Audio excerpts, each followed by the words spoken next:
నమస్తే, welcome to KVR news 9 bulletin. ముందుగా headlines చూద్దాం.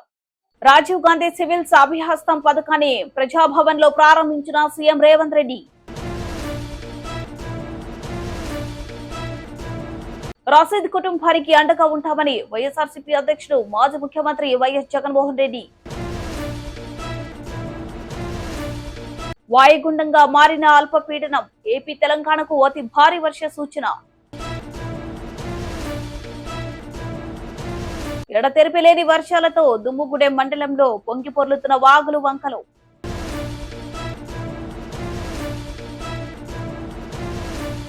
టీడీపీ కార్యాలయంలో ఎమ్మెల్యే జీవీ ఆంజనేయులు మీడియా సమావేశం.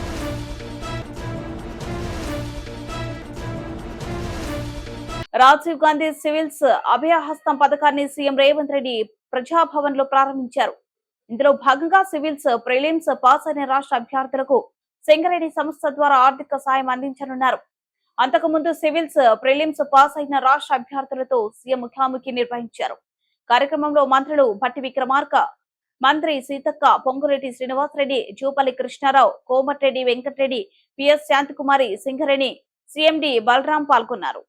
అందుకే వచ్చిన ఎంబడే తక్షణమే తెలంగాణ పబ్లిక్ సర్వీస్ కమిషన్ని రద్దు చేసి ఉన్న వాళ్ళందరినీ తొలగించి యూపీఎస్సీ చైర్మన్ కలిసి, ఎందుకంటే ఇన్ని సంవత్సరాలలో ఎప్పుడు పరీక్షలు నిర్వహించినా యూపీఎస్సీ క్యాలెండర్ డేట్స్ ప్రకారము పారదర్శకంగా పరీక్షలు నిర్వహించింది. ఎప్పుడు యూపీఎస్సీ మీద ఆరోపణలు రాలేదు, నిర్వహణలో లోపాలు కనిపించలేదు. అందుకే తెలంగాణ రాష్ట్ర ప్రభుత్వం ముఖ్యమంత్రిగా నేనే స్వయంగా యూపీఎస్సీ చైర్మన్ వాళ్ళ ఆఫీస్కి వెళ్ళి కలిసి అక్కడ మన అధికారులందరినీ, చీఫ్ సెక్రటరీ గారితో సహా అందరినీ తీసుకెళ్ళి అక్కడ అధికారులతో సంప్రదించి తెలంగాణ పబ్లిక్ సర్వీస్ కమిషన్ను కూడా కంప్లీట్గా పునర్వ్యవస్థీకరించి యూపీఎస్సీ తరహాలో మార్పులు చేసి ఎంబడే నోటిఫికేషన్స్ ఇచ్చినాం. ఆ నోటిఫికేషన్లో భాగంగా గ్రూప్ 1 ప్రిలిమ్స్ కంప్లీట్ చేసినాం. మెయిన్స్కి ఇప్పుడు ప్రిపేర్ అవుతున్నారు. నిన్నటి నుంచి డిఎస్సి పరీక్షలు నిర్వహించడం, 11,000 పై పోస్టుల వాటి పరీక్షలు నిర్వహణ మొదలైంది. Group 2 and group 3 November and డిసెంబర్లో పరీక్షలు నిర్వహించడానికి పిల్లలు సహేతుకమైన ఆలోచనతో గ్రూప్ 2 అండ్ 3 సిలబస్ సేమ్ ఉంటుంది. మేము ఇప్పుడు డిఎస్సి పరీక్ష రాసినంబడే గ్రూప్ 1కు ప్రిపేర్ అవుతాం. మళ్ళీ గ్రూప్ 2 ప్రిపేర్ అవ్వడానికి కష్టం అవుతుంది అని అంటే వాళ్ళు చెప్పిన సమస్యలో కొంత విషయం ఉన్నది కాబట్టి మా భట్టి విక్రమార్క గారు ఎంబడే public service commission chairman Mahender Reddy గారితో మాట్లాడి ఈ విధంగా విద్యార్థులు లేవనెత్తుతున్నారు, ఇందులో కొంత విషయం ఉన్నది, మీరు ఆలోచన చేయండి అంటే తక్షణం పబ్లిక్ సర్వీస్ కమిషన్ కూడా గ్రూప్ 2 పరీక్షల్ని గ్రూప్ 3 పరీక్షలతో పాటు నవంబర్ అండ్ డిసెంబర్లో నిర్వహించడానికి ముందుకు వచ్చింది. నేను ఎందుకు ఇవన్నీ మీతో పంచుకుంటున్నా అంటే ఇవాళ ఈ ఎగ్జామ్స్కి అంతా ప్రిపేర్ అవుతున్నదంతా మీ సహచరులు, మీ ఏజ్ గ్రూప్, లేకపోతే మీ బంధువులో, మీ ఫ్రెండ్సో, మీతో పాటు సేమ్ స్కూల్లో కాలేజీలను చదువుకున్నారు. ఈ ప్రభుత్వానికి మొదటి ప్రాధాన్యత నిరుద్యోగ సమస్యను పరిష్కరించడము. నిరుద్యోగ సమస్యను పరిష్కరించాలంటే ప్రభుత్వం మీద వాళ్ళకు విశ్వాసం, నమ్మకం ఉండాలి.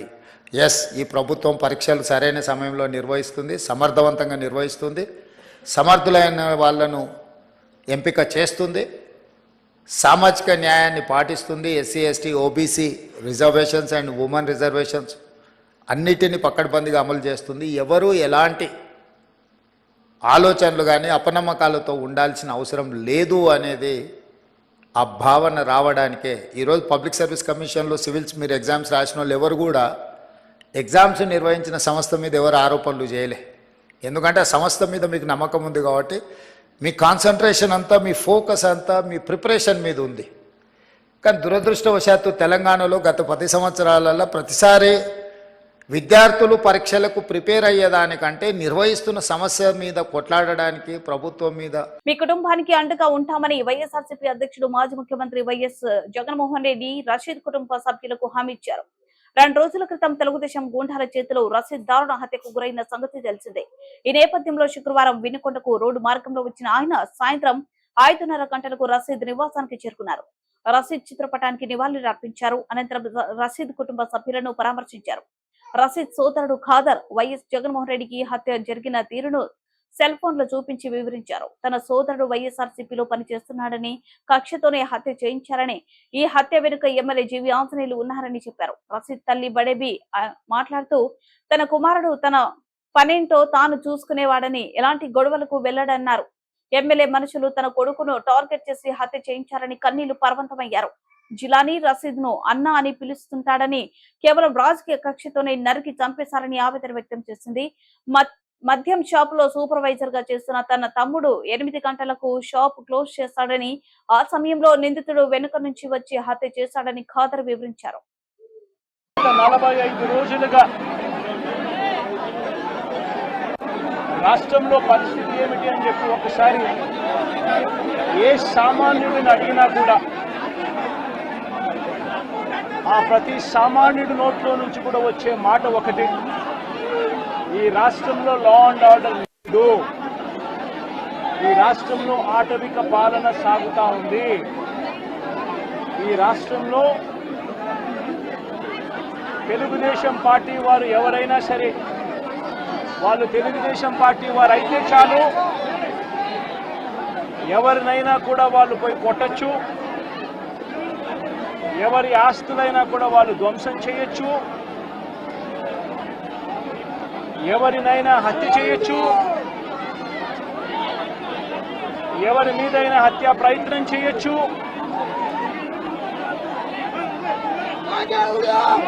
వాళ్ళు ఏమి చేసినా కూడా పోలీసులు ప్రేక్షక పాత్ర మాత్రమే పోషిస్తారు.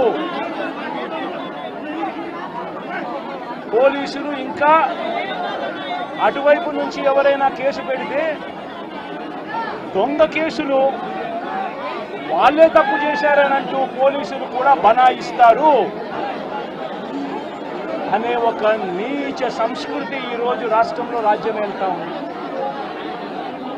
నిజంగా నేను చంద్రబాబు నాయుడు గారిని ఒకటి అడుగుతా ఉన్నా, ఈ 45 రోజుల పాలనలో ఏకంగా 31 రాజకీయ హత్యలు జరిగాయి.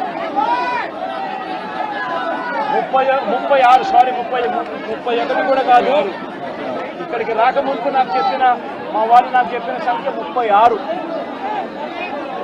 45 రోజుల్లో దాదాపుగా 36 రాజకీయ హత్యలు, 300కు పైగా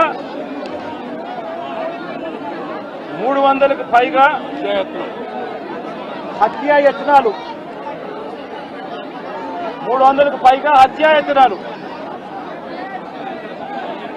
తెలుగుదేశం పార్టీ వాళ్ళ వేధింపులు భరించలేక 35 మంది ఆత్మహత్యలు చేసుకున్న పరిస్థితులు రాష్ట్రంలో ఉన్నాయి. 560 చోట్ల ప్రైవేట్ ఆస్తులను ధ్వంసం చేశారు. ఇంట్లో చొరబడుతున్నారు, ఆస్తులను ధ్వంసం చేస్తా ఉన్నారు, షాపులను కాల్చేస్తా ఉన్నారు. వైఎస్ఆర్సీపీ సానుభూతి పరుల చీనీ చెట్లు నరికేస్తా ఉన్నారు. ఇటువంటి ప్రైవేట్ ఆస్తులు 560 చోట్ల ప్రైవేట్ ఆస్తులను ధ్వంసం చేశారు. 490 చోట్ల ప్రభుత్వ ఆస్తులను ధ్వంసం చేశారు. 490 చోట్ల ప్రభుత్వ ఆస్తులను ధ్వంసం చేశారు. ఇవి కాక 1000కి పైగా దౌర్జన్యాలు, దాడులు.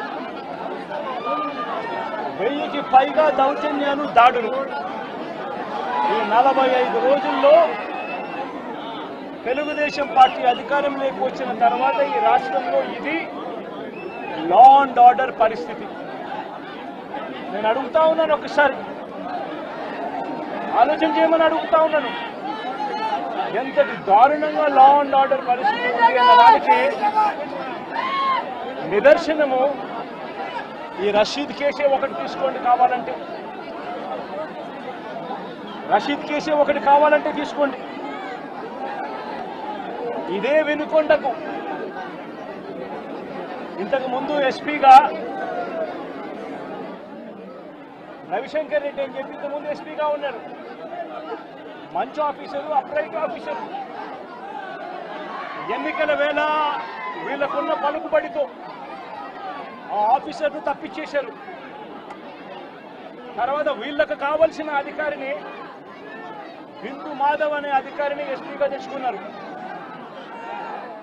ఈ బిందు మాధవ్ అనే అధికారి ఎస్పీ ఎంత అన్యాయస్తుడనంటే ఈ అన్యాయమైన ఎస్పీని సస్పెండ్ చేస్తూ ఎన్నికల కమిషనే స్వయంగా నిర్ణయం తీసుకుని ఈ బిందు మాధవ్ అనే అధికారిని సస్పెండ్ చేశారు. దాని తర్వాత ఎన్నికల కమిషనే మల్లికా గర్గ్ అనే ఒక మంచి ఆఫీసర్ను పెట్టింది. ఆ ఆఫీసరు చంద్రబాబు నాయుడు గారు అధికారంలోకి వచ్చిన వెంటనే ఆ ఆఫీసర్ను కూడా పంపించేశాడు. ఆ ఆఫీసర్ చంద్రబాబు నాయుడు గారి మనుషులకు తెలుగుదేశం పార్టీకి సహాయ సహకారాలు అందించను అని చెప్పి ఆ ఆఫీసరు వెళ్ళిపోయిన రోజు కొత్త ఎస్పీ శ్రీనివాసన్ అనే ఆయనను వీళ్ళకి సంబంధించిన ఆయన శ్రీనివాసన్ ఆయన తెచ్చుకున్నారు. ఈ కొత్త ఎస్పీ వచ్చిన 2 రోజులకే ఈ కొత్త ఎస్పీ వచ్చిన 2-3 రోజులకే హత్య జరిగింది. ఆ హత్య కూడా ఏమిటి, అత్యంత దారుణంగా నడి రోడ్డు మీద ప్రజలందరూ చూస్తూ ఉండగా అమాయకుడైన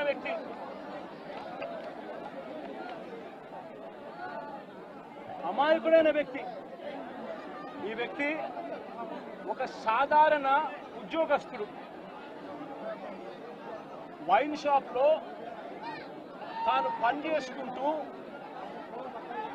సూపర్వైజర్గా తాను పనిచేసుకుంటూ వైన్ షాప్లో తన జీవితం గడుపుతా ఉన్న ఒక సామాన్యమైన వ్యక్తి. ఇటువంటి వ్యక్తిని అతి కిరాతకంగా నడి రోడ్డు మీద అందరూ చూస్తూ ఉండగానే కిరాతకంగా కత్తి తీసుకొని అతి దారుణంగా నరకడము. ఆ నరుకుతూ వైఎస్ఆర్ కాంగ్రెస్ పార్టీకి సంబంధించిన సానుభూతి పరులందరినీ కూడా ఈ మాదిరిగా మేము నరుకుతాము అని చెప్పి రాష్ట్ర వ్యాప్తంగా ఒక మెసేజ్ పంపించడం కోసం అతి కిరాతకంగా నడి రోడ్డు మీద ఒక వ్యక్తిని నరుకుతాం. ఎంతటి దారుణంగా ఉంది అంటే పోలీసు వ్యవస్థ వీళ్ళదే. ఇదే ఈనాడు, ఇదే ఆంధ్రజ్యోతి, ఇదే టీవీ5 వీళ్ళందరూ కూడా పత్రికల ముసుగులో వీళ్ళు కూడా ఏ స్థాయికి దిగజారిపోయారో ఒక్కసారి గమనించమని అడుగుతా ఉన్నా. ఈనాడులో ఈరోజు నిన్ననో ఒక స్టోరీ, అప్పుడెప్పుడో మోటార్ బైక్ కాలిందట. ఆ మోటార్ బైక్ అనే వ్యక్తి కాల్చింది. ఆ మోటార్ బైక్ అనే వ్యక్తి ఈ జిలానీదే మోటార్ బైకు, అది వైఎస్ఆర్సీపీ వాళ్ళు కాల్చారట. అందుకనే 2 ఏళ్ల తర్వాత ఇది జరిగిందట అని చెప్పి ఒక నైరుతి రుతుపవనాల కారణంగా ఇప్పటికే తెలుగు రాష్ట్రాల్లో జోరు వానలు కురుస్తున్నాయి. అయితే ఇవాళ తెలుగు రాష్ట్రాల్లో ఓ మోస్తారు నుంచి భారీ వర్షాలు కురుస్తాయని వాతావరణ శాఖ హెచ్చరించింది. బంగాళాఖాతంలో ఏర్పడ్డ అల్పపీడనం సముద్ర మట్టానికి 1.5 కిలోమీటర్ల ఎత్తులో వాయుగుండం కొనసాగుతుంది. 20 డిగ్రీల ఉత్తర అక్షాంశం గుండా సగటు సముద్ర మట్టానికి 3.1 కిలోమీటర్ నుండి 5.8 కిలోమీటర్ ఎత్తు మధ్యంలో కొనసాగుతుంది. ఒడిశా ఉత్తరాంధ్ర తీర ప్రాంతంలో వాయుగుండంగా బలపడిన అల్పపీడనం ఇవాళ వాయువ్య దిశగా పయానించి పూర్తి సమీపంలో ఒడిశా తీరం దాటే అవకాశం ఉంది.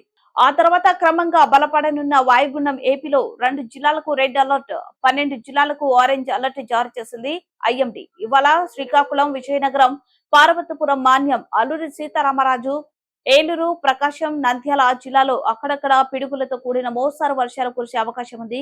కాకినాడ, కోనసీమ, తూర్పు గోదావరి, పశ్చిమ గోదావరి, కృష్ణా, ఎన్టీఆర్ జిల్లాలో అక్కడక్కడ పిడుగులతో కూడిన తేలికపాటి వర్షాలు కురిసే అవకాశం ఉందని వాతావరణ శాఖ తెలిపింది.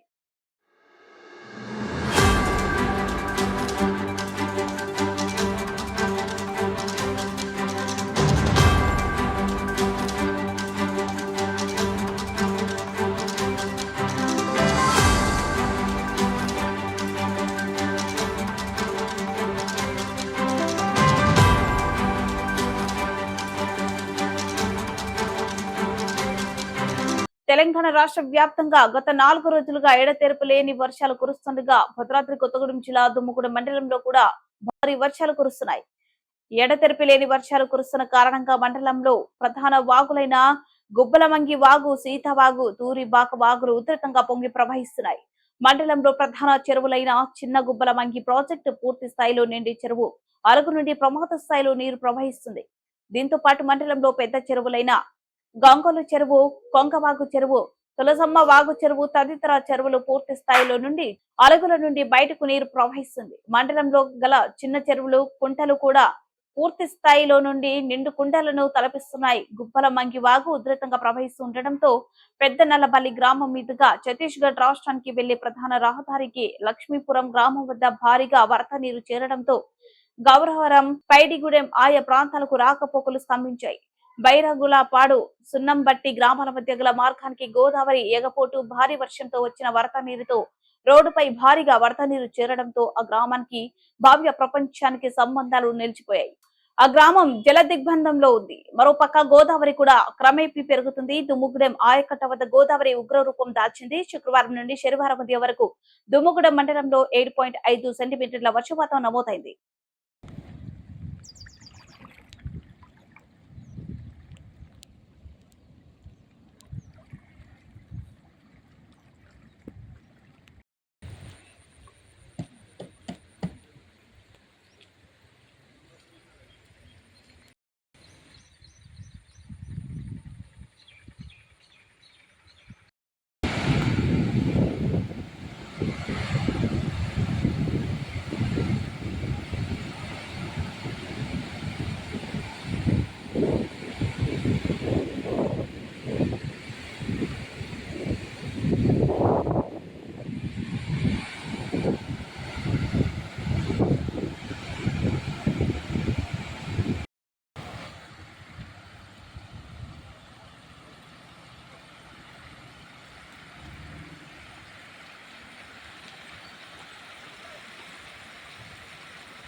నమస్తే, వెల్కమ్ టు కేవీఆర్ న్యూస్ 9.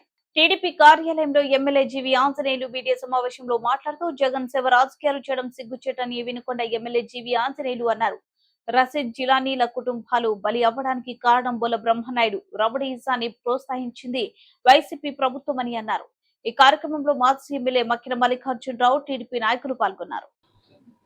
పాత్రికేయ మిత్రులకు, జర్నలిస్ట్ సోదరులందరికీ పేరు పేరున హృదయపూర్వక నమస్కారం. మాజీ ముఖ్యమంత్రి జగన్మోహన్ రెడ్డి ఈరోజు వినుకొండ వచ్చి శవరాజకీయాలు చేయటం సిగ్గుచేటు.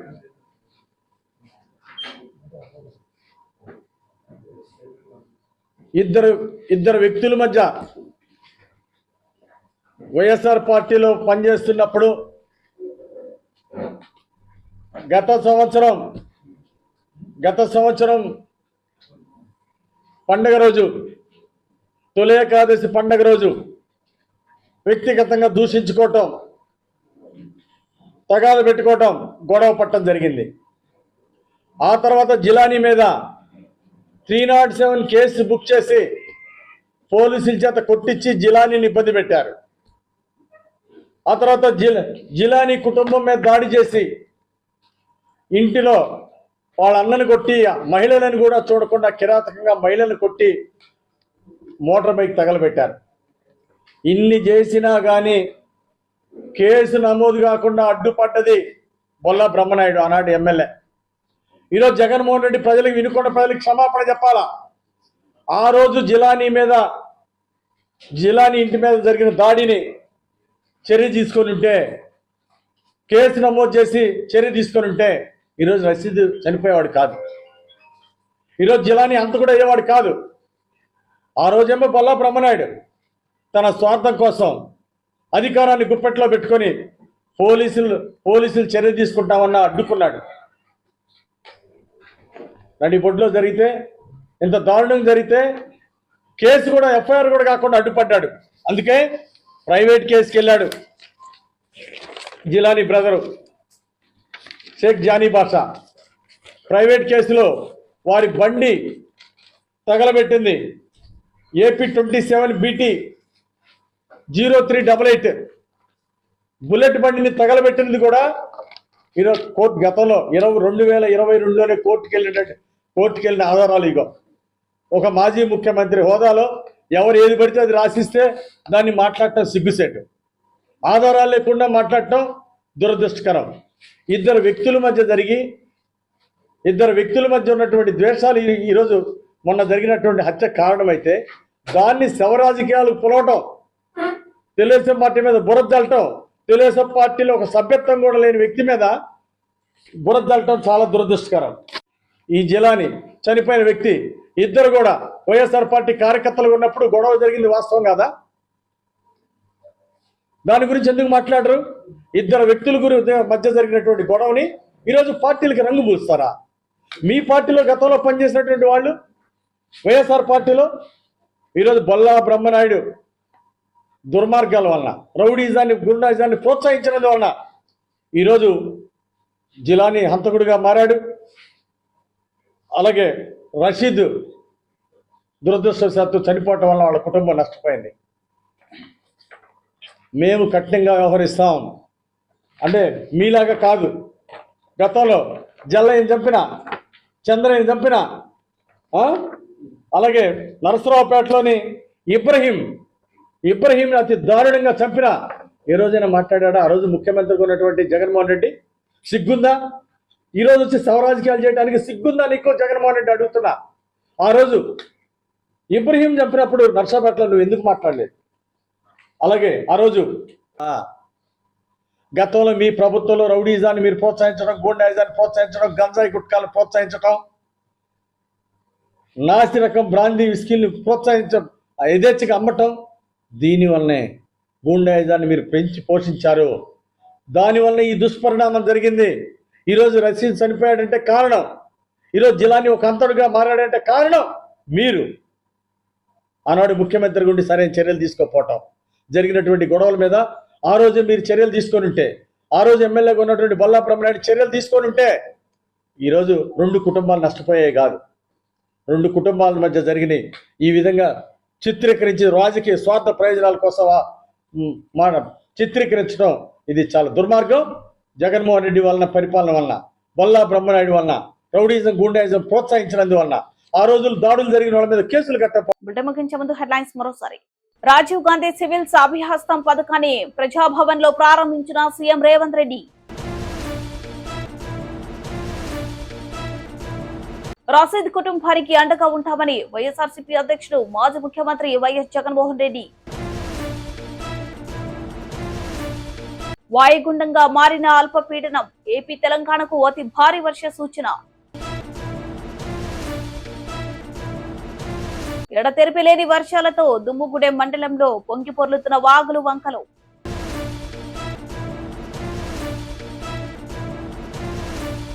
టీడీపీ కార్యాలయంలో ఎమ్మెల్యే జీవీ ఆంజనేయులు మీడియా సమావేశం.